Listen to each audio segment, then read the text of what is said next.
जय श्री राधे। आप सभी को श्री धाम वृंदावन से आप सभी को राधे राधे। जय श्री राधे, जय श्री राधे।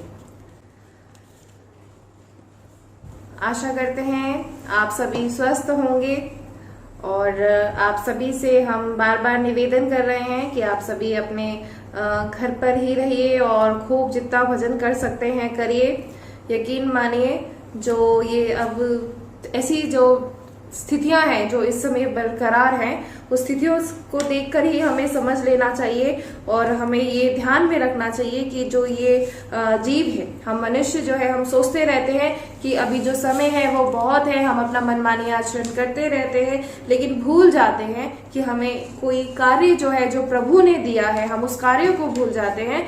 तो यकीन मानिए, जो ये ऐसी स्थितियां हैं, जो ये जितनी भी परिस्थितियां हैं, ये हमें याद दिलाने के लिए होती हैं कि आप भूलिए मत कि जो प्रभु है, प्रभु से बढ़कर कुछ भी नहीं है। और श्री कृष्ण जो है, भगवान श्री कृष्ण जो है, वो चाहे कुछ भी कर सकते हैं और हमें कहते हमें समझना चाहिए। हम सोच लेते हैं कि नहीं, अगर कोई हमारे साथ कुछ बुरा करता है तो हम खुद उसका हिसाब करने के लिए तैयार रहते हैं और यकीन मानिए, हमें ऐसा नहीं करना चाहिए। हमें खुद हिसाब नहीं देना चाहिए, छोड़ देना चाहिए प्रभु के ऊपर, अगर आप भक्त हैं तो। और हम कर भी नहीं सकते, हम सोचे कि हम किसी को कुछ जवाब दे सकते हैं या हम किसी को कुछ सबक सिखा सकते हैं, ऐसे कहते जो ये मन में ना हमारे ये चिंतन ही रहता है हमेशा हमेशा। तो इस चिंतन को अपने मन से निकालिए, अपने मन में ऐसा चिंतन मत लाइए। चिंतन लाना है तो केवल एकमात्र प्रभु का लाइए। अगर आप चाहते हैं कि जो आपका जीवन है वो सुखमय रहे, आपके जीवन में सुख रहे, तो यकीन मानिए जो सुख है वो केवल भजन में ही है और कोई भी नहीं।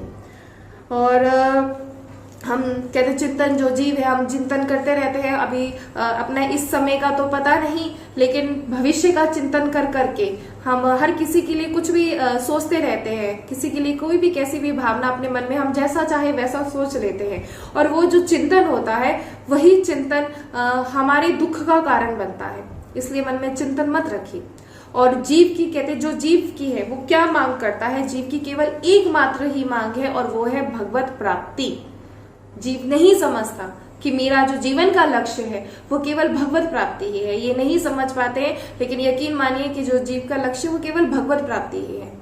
और भगवत प्राप्ति कैसे की जा सकती है? और चिंतन, कहते चिंतन क्यों कहा जाता है कि विषयों का चिंतन मत कीजिए।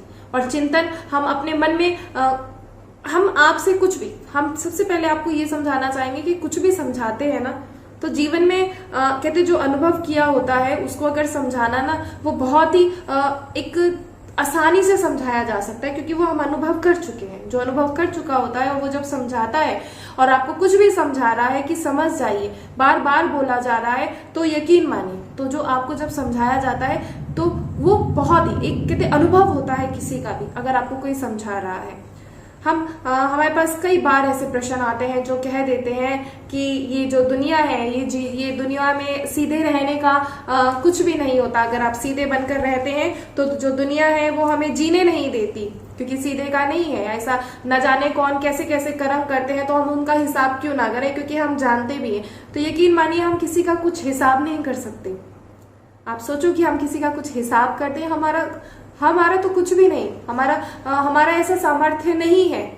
आप उस स्थिति में कुछ ऐसा होता भी है, यकीन मानिए, अगर ऐसा होता भी है, अगर आप सही हैं, आप कुछ भी आपके साथ कोई गलत करता है, आपको कोई अपशब्द बोलता है, आप सही हैं, तो ये कि आप चुप हो जाइए और प्रभु पर छोड़ दीजिए, क्योंकि वो सब जानते हैं। और जो भक्त होते हैं वो हमेशा क्यों शांत रहते हैं? जो एक भक्त होता है वो शांत रहता है, वो किसी को किसी बात का जवाब नहीं देता और हर स्थिति को समझता है, सब उसको जानता है। और उसको कह दिया जाता है कि ये सीधा है, ये बेवकूफ है, इसे किसी भी बात का ज्ञात ही, इसमें सहन शक्ति है, ये सहन कर लेगा। यकीन मानिए, तो जो भक्त होते हैं वो चुप हो जाते हैं हमेशा, उनके साथ कुछ भी ऐसा होता है। लेकिन जो उनका जवाब देते हैं ना, वो प्रभु देते हैं, वो चुप हो जाते हैं। अगर कोई भक्त, इसलिए कहते कभी किसी भक्त का दिल नहीं दुखाना चाहिए।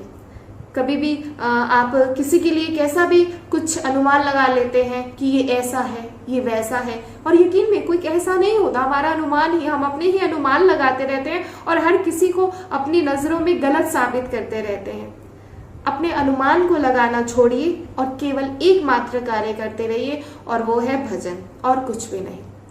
भजन करते रहिए, कर्म करते रहिए, अपने कर्म को भी ध्यान दीजिए कि आप कर्म कैसे कर रहे हैं। हर कोई कहता है कि मैंने कभी कुछ गलत नहीं किया, मैं कुछ गलत नहीं करता, लेकिन मानिए ऐसा नहीं होता। ऐसा कोई भी नहीं है कि जिसने कुछ गलत ना किया हो, हर कोई गलत करता है। बस आप केवल इस बात पर ध्यान दीजिए कि जो आपका भजन है, आप भजन अच्छे से कहते भजन अपना करते रहिए और किसी बात का चिंतन मत करें, क्योंकि आप प्रभु पर छोड़ दीजिए। प्रभु जानते हैं कि आपके लिए क्या सही है क्या नहीं, वो सब प्रभु जानते हैं। और जो प्रभु पर छोड़ देते हैं, जो प्रभु की शरण में आ जाते हैं, और उनका कभी भी कुछ गलत नहीं होता और ना ही उनका कभी कोई नाश होता है।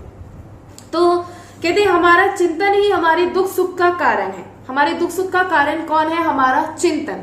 क्योंकि हम किसी के लिए भी कभी भी कुछ भी सोच लेते हैं, और ऐसा हम अपने सोच लेते हैं कि हम भविष्य में ऐसा कार्य करेंगे, और कभी कभी तो उस सोच से हमें बहुत ज्यादा सुख की अनुभूति होती है, और लेकिन कभी कभी उसी सोच से, जो हमारा चिंतन है, उसी सोच से हमें दुख भी होता है। दुख क्यों होता है? दुख इसलिए होता है, सुख इसलिए होता है कि हम बहुत कुछ अपेक्षा कर लेते हैं कि ऐसा हो वैसा हो, बहुत सारी अपेक्षाएं हम कर लेते हैं, तो हम सुख की अनुभूति करने लगते हैं। और कभी कभी क्या होता है, और हम जानते हैं कि जो हम सोच रहे हैं अगर वो नहीं हो पाता, और जरूरी नहीं कि जो सोचो वो हो जाता है, लेकिन फिर उसी स्थिति में क्या होते हैं, हम दुखी होते हैं। और ये किसके कारण है? हमारे चिंतन के कारण, और किसी के कारण नहीं।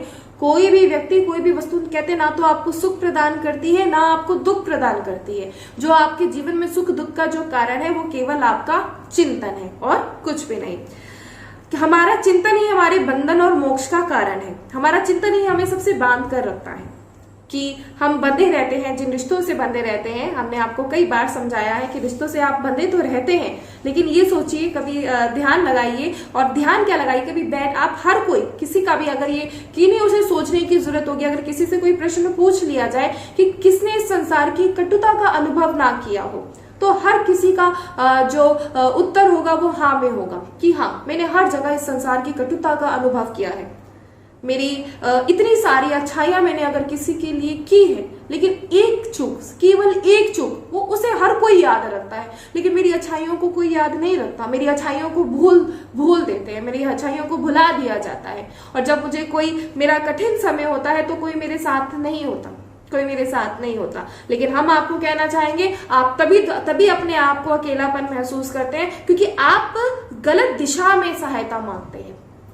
जब भी हमें कोई दुख होता है, तो हम जो अपेक्षा करते हैं, हम गलत लोगों से अपेक्षा करते हैं। हम दूसरों से अपेक्षा करते हैं, लेकिन हम भूल जाते हैं कि हमारे परम पिता, हमारे श्री कृष्ण हैं, हम उनसे क्यों नहीं, हम अपनी श्री जी से क्यों नहीं, हम क्यों इन जो स्वार्थ के रिश्ते हैं, जब तक आप अच्छा करते हैं तब तक आपके संग है, लेकिन कुछ बुरा होते ही आपके साथ कुछ ऐसा बुरा हो जाता है, तो अगर आप किसी की सहायता मांगते हैं, तो कोई आपके साथ खड़ा नहीं होता। और ये सबने अनुभव किया है कि ये नहीं कि किसी एक ने, हर किसी ने, प्रत्येक व्यक्ति ने, हर किसी ने इसका अनुभव किया है। लेकिन फिर भी जो जीव है, वो बार बार क्या करता है, इसी मोह माया में फंसता है। कहते यदि हमारा चिंतन शरीर संबंधी, भोग संबंधी, माता पिता, भाई बंधु और इनसे मोह युक्त, राग युक्त है,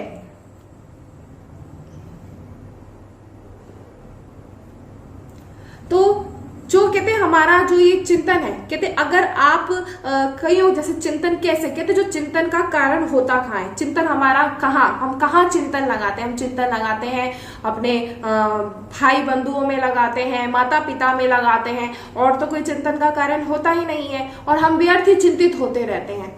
हम सोच लें कि कुछ भी, कि हम सोच लेते हैं कि हमें ऐसा करना है, या हमें अपने भविष्य हमें भविष्य के लिए सोचना है, और भूल जाते हैं कि जो इस अभी हम कर रहे हैं कि हम कुछ कर्म कर सकते हैं, तो हम ये सब भूल जाते हैं कि इस समय ही हम अगर कर्म कर लें, तो चिंतन मत कीजिए। चिंतन, अब आप कुछ ऐसे भी प्रश्न आते हैं कि क्या हम अपने जीवन में चिंतन ही ना करें, क्या हमें अपनी कुछ फ्यूचर प्लानिंग, जिसे कहा जाता है कि क्या हम अपनी फ्यूचर प्लानिंग्स ना करें। फ्यूचर प्लानिंग्स आप करना चाहते हैं, कीजिए, लेकिन उतना ही तो कर सकते हैं कि जितना हम सोचे, कि जितना हमारा सामर्थ्य है, हम उतना तो कर सकते हैं, वही तो सोच सकते हैं। और सोचने से बेहतर है, कुछ भी सोचने से बेहतर है कि अपने कर्म पर ध्यान दीजिए। आप कर्म पर ध्यान दीजिए। आप भजन नहीं कर पा रहे, आप कहते हैं कि अगर आप भजन नहीं कर पा रहे तो कर्म ही अच्छे कीजिए। कि भजन नहीं कर पाते, कि भाई गृहस्थ जीवन होता है, बहुत समय नहीं मिलता, कि सुबह जाना है, काम पर जाना है, फिर आना है, थक जाते हैं, ठीक है। लेकिन हमने देखा अगर आप थक जाते हैं तो ये भी तो देखिए, कई आजकल जैसे देखा जाता है कि ये नहीं कि इसे भारी देखा जाता है, या धाम में भी जैसे देखा जाता है कि आप आए हैं, देखते हैं कि हम ये जो फोन है इसे बहुत ही ज्यादा इंसान ने अपना दोस्त मान लिया है, अपने परिवार वालों को छोड़कर इस फोन में व्यस्त हो जाते हैं। हमारे पास, हम कहते हैं कि समय नहीं है। रात को जब हम सोचते हैं कि अब हमें कहा जाता है कि टेंशन फ्री होना है, हमें थोड़ा अपने दिमाग को रिलैक्स करना है, तो उस दिमाग को रिलैक्स करने के लिए हम लोग मोबाइल फोन्स का यूज करने लग जाते हैं, और ना जाने कितनी देर तक देखते हैं।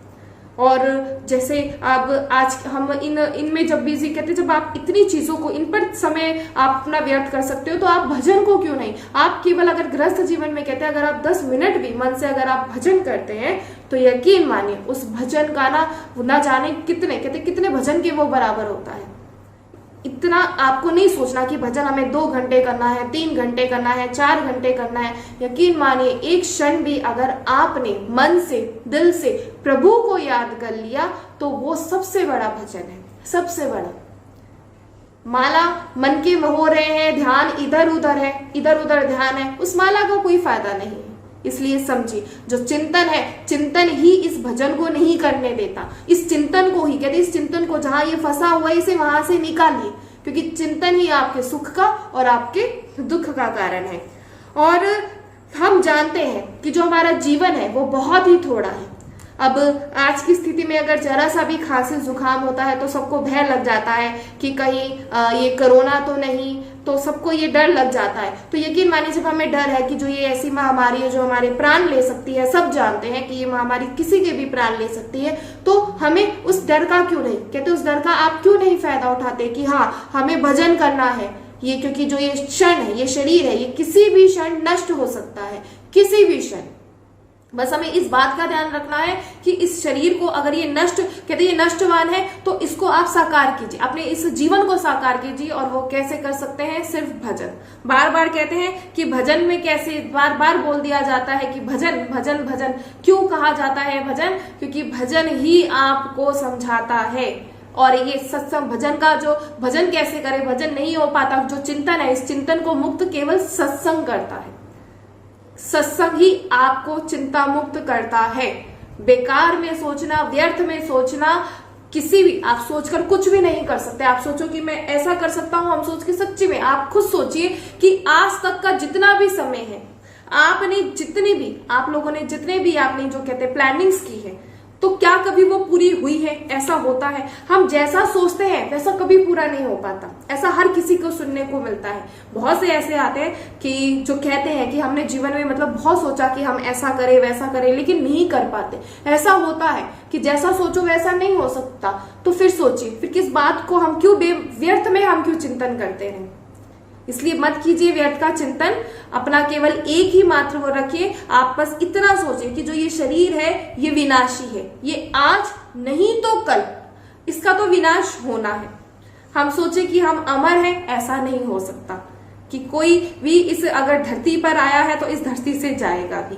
लेकिन जब हम जाए, जब इस प्राण तन से जब ये निकले ना, तब जो हमें कोई स्वर्ग कोई नरक की हमें नहीं रखनी, कोई अपेक्षा नहीं कि हमें स्वर्ग नरक का तो कोई नहीं सोचता, तो स्वर्ग की भी नहीं। हमें केवल एक ही हमारे जीवन का लक्ष्य होना चाहिए, भगवत प्राप्ति और श्री जी की निकुंज की प्राप्ति, और कुछ भी नहीं। अब ऐसे ही एक आपको दृष्टांत समझाएंगे जो बहुत ही ज्यादा चिंतन करते हैं, जो सोचते हैं हमारे चिंतन करने से ही हमारे जीवन के जितने भी लक्ष्य हैं वो पूरे हो जाएंगे। तो ये दृष्टांत है एक शेख चिल्ली का। किसी धनी का घी भरा मटका 4 आने मजदूरी पर सिर पर रखकर ले जा रहा था। एक मजदूर था जो 4 आने, एक धनी जो अपने घी का मटका उसने एक मजदूर को दिया, और वो मजदूर केवल 4 आने मजदूरी लेकर उसका जो मटका था घी का लेकर जा रहा था। मन ही मन सोचता, 4 आने पैसे से मैं खोपचा खोलूंगा, कि जब मेरे पास ये 4 आने पैसे आएंगे तो मैं एक खोपचा खोलूंगा। जब आमदनी अधिक हो जाएगी तो बकरी खरीदूंगा। बकरियों के व्यापार से जब अधिक मुनाफा होगा तो गाय खरीदूंगा। फिर लाभ होने पर घोड़े का व्यवसाय करूंगा। फिर जब काफी माला माल हो जाऊंगा तो ब्याह करूंगा। पुत्र होगा, जब वह बड़ा हो जाएगा तो मैं उसे फारसी पढ़ाना चाहूंगा और पत्नी हिंदी पढ़ाने पर जोर देगी तो मुझे क्रोध आएगा, तो मैं उछलकर उसे लात मारूंगा। बस ये सोचते ही आवेश आया और शेख चिल्ली सचमुच उछल पड़े। असावधानी में जो घी से भरा खड़ा था वो गिरकर टूट गया, घी फैल गया और धनी को क्रोध आया और उसके 2 थप्पड़ लगाए। शेख चिल्ली चिल्लाने लगा।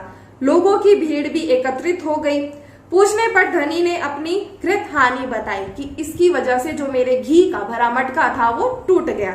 अब इस पर शेख चिल्ली को भी बहुत गुस्सा आया और उसने चिल्लाकर कहा, आपका तो 10-5 रुपए का घी का नुकसान हुआ, पर मेरी तो सारी गृहस्थी ही चौपट हो गई।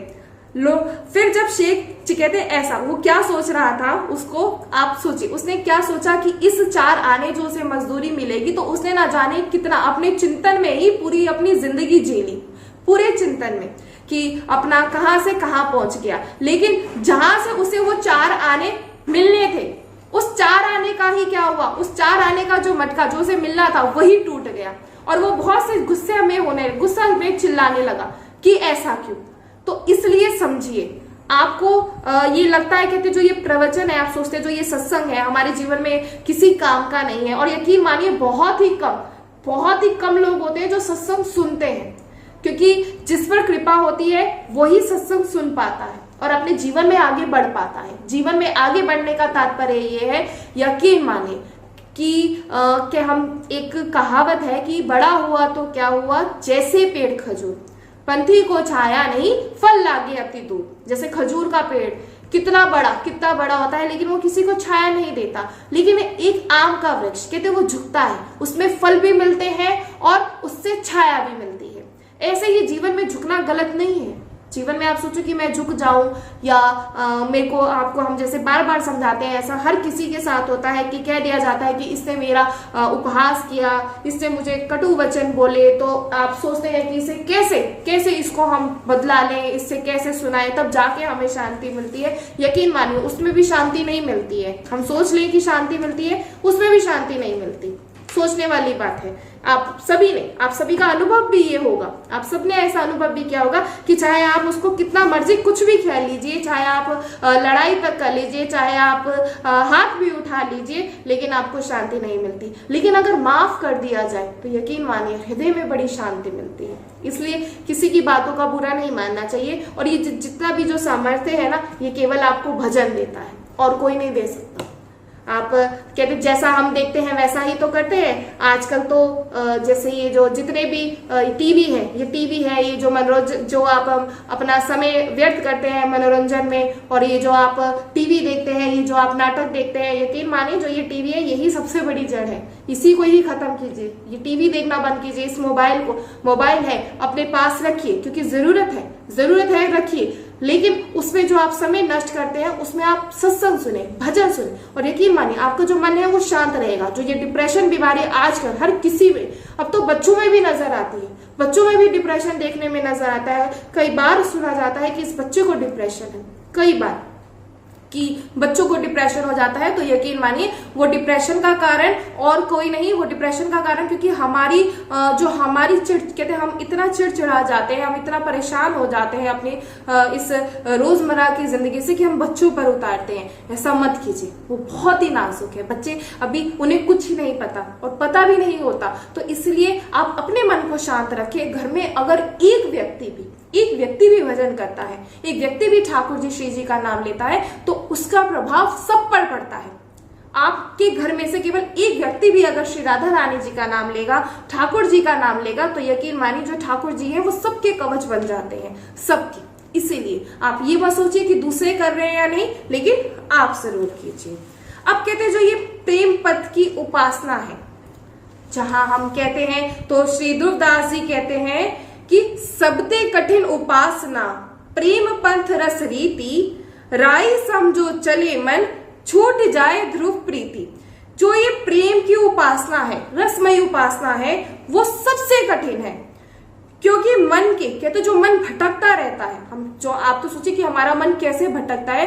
अगर एक राई के दाने के बराबर भी आपका मन भटका तो जो आपकी जो प्रीति है, जो आपका प्रेम की उपासना है, कहते हैं वो भंग हो जाती है, केवल एक राई के दाने के बराबर। आप जो लोग समझते हैं कि जो भजन है वो बहुत ही आसान कार्य है, तो यकीन मानिए ये भजन कोई आसान कार्य नहीं है। सिर्फ एक राई के दाने के बराबर भी अगर प्रीति भंग, कहते हैं अगर मन इधर उधर भटकता है तो जो ये प्रीति है ये भंग हो जाती है। इसलिए भजन करना कोई आसान कार्य नहीं। और जो भजन कर लेता है, जिसके मन में, कहते श्री ध्रुवदास जी कहते हैं कि जिस भाग्यशाली प्रेमी के शरीर रूपी वन में ये अद्भुत प्रेम रूपी सिंह गर्जना करता है, जैसे एक जंगल में शेर दहाड़ता है, जिसके हृदय में जो ये प्रेम की उपासना है वो सिंह रूपी गर्जना यानी शेर का रूप होता है, तो उसके सामने तो जंगल के कोई भी जितने भी जानवर हैं वो सब कोई फायदा नहीं, उनको किसी का डर नहीं होता, क्योंकि वो खुद ही शेर है, तो वो किसी से क्या डरेगा। इसलिए अपने कहते जो सूर्योदय आप देख रहे हैं, आप रोजाना सूर्योदय देखते हैं, यकीन मानिए वो सूर्योदय आपके लिए सूर्योदय नहीं है, क्योंकि आप फिर वही अगर सुबह उठते ही वही आपका नियम की, फिर वही चिल्लाना, फिर वही क्रोध, फिर वही लोभ और ये सब कुछ अगर चीजें रहती है तो वो सूर्योदय नहीं है। वो सूर्य के उदय होते हुए भी आपके जीवन में अंधकार है और जीव इस बात को नहीं समझता। कहते जो मनुष्य है वो इस बात को समझने की कोशिश ही नहीं करता, वो सोच लेता है कि ऐसा कुछ भी नहीं। लेकिन यकीन माने जीव जो चाहता है वो केवल भजन ही चाहता है, लेकिन वो उसे मानता नहीं है, और जो मान जाता है वो अपने जीवन में बहुत ही सुख पाता है। तो बार कि जब समय अगर गुजर जाए, समय चले जाए, तो आप क्या करेंगे? आप सोचो कि बाद में हम कर लेंगे कि नहीं, अभी समय नहीं है कि बाद में करेंगे। यकीन मानिए नहीं हो पाता, नहीं हो पाता, बिल्कुल भी नहीं हो पाता। एक सेठ जी अपनी दुकान पर बैठे रहते थे और उनका जो मन था वो कहाँ रहता था? उनका मन अपनी दुकान पर ही रहता था। उठ नहीं पाते थे लेकिन दुकान पर ही बैठे रहते थे और देखते रहते थे कि दुकान में क्या हो रहा है क्या नहीं। कहते कभी पूरी जीवन उन्होंने भजन नहीं करा, लेकिन उनको सेठ कहा जाता था। सेठ उन्हें किस लिए कहा जाता था? उनके धन के लिए। कोई भी अगर सेठ होता है, अगर उनके पास धन है तो वो अपने जो धन से धनी है तो वो सेठ है। लेकिन भक्त कौन है? जो भजन से, जिसे प्रभु का प्रेम मिलता है तो वो प्रेम में धनी है, वो भक्त है। और भक्त बनना सबसे बड़ा धन है, सबसे बड़ा धन। जिनको ठाकुर जी और श्री जी का प्रेम मिलता है वही सबसे बड़ा धन है, और कोई बड़ा धन नहीं होता। अब वो सेठ पूरी जिंदगी, कहते पूरी जिंदगी अपने बैठे हैं, अब बीमार हो गए हैं, ऐसे बीमार हो चुके हैं, लेकिन फिर भी दुकान पे ही चारपाई डाले लेटे हैं कि दुकान में अपना देखेंगे कि कहीं दुकान का कोई नुकसान ना हो जाए। और वहीं उनकी दुकान में प्राण निकलने लगते हैं। लेकिन तभी क्या देखते हैं कि एक गधा उनकी दुकान में झाड़ू खा रहा होता है। अब अंतिम समय है, प्राण निकल रहे हैं, मुंह से आवाज, कहते कंठ आवाज बिल्कुल बंद हो जाती है, वाणी बिल्कुल, इंसान कुछ नहीं, बहुत ही तकलीफ होती है जब इस शरीर से प्राण निकलते हैं। अब वो सेठ क्या देख रहे हैं? वो ये नहीं देख रहे हैं कि परिजन खड़े हैं, सब खड़े हैं, कुछ नहीं देख रहे हैं। बस उनका ध्यान कहाँ है कि उस दुकान पे जो गधा है वो झाड़ू खा रहा है। और अंतिम समय में गधा करते करते उनके प्राण निकल गए। अब प्राण निकल जाते हैं तो कौन किसे कहा कितनी देर तक रखता है? आपके जितने भी प्रियजन होते हैं वो ये ही कहते हैं कितनी देर तक आपके जो आपके शरीर को रख सकते हैं? नहीं रख सकते। कहते हैं जल्दी से ले जाओ, जल्दी से करो, कितनी जल्दी रहती है। तो अब क्या होता है? अब उनका बेटा बैठना शुरू कर देता है दुकान पे। थोड़े समय बाद वो क्या देखते हैं कि जो बेटा है, एक गधा आता है और वो उन्हीं की दुकान पर आके बार बार आता है, लेकिन उनका बेटा बार बार उसे मारकर भगा देता है। एक संत वहां से निकलते हैं और वो बड़े ही प्रसन्न, मतलब खुश नहीं होते, एक मुस्कुराहट होती है चेहरे पर। तो जो शिष्य होता है वो पूछता है कि ऐसा क्यों? आपकी मतलब आप कुछ तो है जो आप छुपा रहे हैं और आप जानते हैं। क्या आप मुझे बताना समझेंगे कि सही समझेंगे? तो जो संत होते हैं वो बताते हैं कि जो ये सेठ है, जो इस दुकान पर बैठा है और जो इस गधे को बार बार मार के भगा रहा है, ये कोई और नहीं है, ये इसी के पिता है। और पूरा जीवन कहते हैं इन्होंने अपनी दुकान पर छोड़ दिया और अंतिम समय भी प्रभु का नाम नहीं ले पाए। और अंत में कैसे करते, गधा गधा करते गए। और देखिए जो जन्म है वो गधे, कहते गधा ही उनको मिले, वो उसी जन्म में आए और फिर दोबारा अपनी दुकान पर आ रहे हैं। लेकिन दुकान पे बैठा बेटा क्या कर रहा है, उन्हें बार बार मार कर भगा रहा है। ऐसे ही हमारी कहते अपनी गति ऐसे मत कीजिएगा, ऐसे गति अपना ऐसे मत बना लीजिएगा। यकीन मानिए, अगर चाहते हैं कि जीवन का सुधार हो जाए तो भजन करें। सोचो कि अंतिम समय में बहुत से ऐसा सुनते हैं कि जब बुढ़ापा होगा तब भजन करेंगे, तो यकीन मानिए अभी से नहीं करेंगे, अभ्यास अभी नहीं होगा तो अंतिम समय में प्रभु का नाम नहीं ले पाएंगे। हर समय बोलना चाहिए कि हरि शरणम। हर समय जब हरि शरणम बोलेंगे तभी समझ में आएगा। और अभी तो मुख से बोलेंगे कि धीरे धीरे कहते ऊपर अभी बोलते हैं, लेकिन एक दिन दिल से निकलता है। और जब दिल से निकलता है तो क्या होता है, आंसू, कहते आंसू आते हैं। और वो आंसू, जब आंसू आपके में आने लग जाए ना, जब प्रभु को याद करके आंसू आने लग जाए, तो समझ लीजिए जो आपका भजन है वो सही दिशा में हो रहा है। आपको जो प्रभु से प्रेम है, आपका प्रेम बढ़ रहा है, आपका प्रभु से प्रेम निरंतर बढ़ रहा है। लीजिए आपका भजन हो रहा है जब प्रभु के लिए, कहते प्रभु जब प्रेम होता है। और जो ये प्रेम के आंसू होते हैं ये हर किसी को नहीं मिल पाते, क्योंकि हमें जो प्रभु किसी चीज से नहीं रीझेंगे, आपके प्रेम के आंसू, आपकी श्रद्धा के आंसुओं से ही वो रीझ जाते हैं। आज तक रोए हैं, आप रोए हैं, अपने रिश्तों के लिए रोए हैं, इसीलिए कि रोए हैं, तो कभी प्रभु के लिए रो के देखिएगा, फिर समझ में आएगा कि जो प्रेम है वो कैसा प्रेम मिलता है। सुनने में बहुत ही जो समझते हैं उन्हें सुनने में बड़ा, और ये सुनते ही ना आंखों में आंसू आ जाते हैं।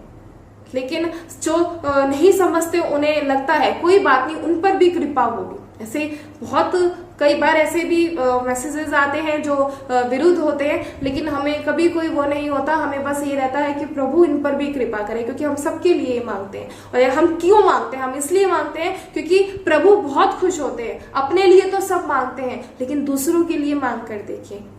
आप जब किसी के लिए मांगते हैं ना, तो यकीन मानिए जीवन में बहुत सुख मिलता है और प्रभु का प्रेम मिलता है। और हमें तो बस प्रभु का प्रेम चाहिए और कुछ भी नहीं। तो खूब नाम जप करें, खूब भजन करें। यकीन मानिए एक भजन ही है जो आपको प्रभु से मिला सकता है, जो आपको जीवन में सुख प्रदान करा सकता है, और कोई भी नहीं। तो इसीलिए आपको बार बार समझाया जाता है कि खूब भजन करें, खूब नाम जप करें, क्योंकि एक भजन ही है जो आपको प्रभु से मिलाएंगे, प्रभु का प्रेम दिलाएंगे। और आपको कोई भी रिश्ता, कोई भी ऐसा इस संसार में कोई अगर आप बोल दे कि कोई व्यक्ति, कोई वस्तु, कोई भी आपको सुख प्रदान नहीं करा सकती, लेकिन एक भजन जरूर करा सकता है।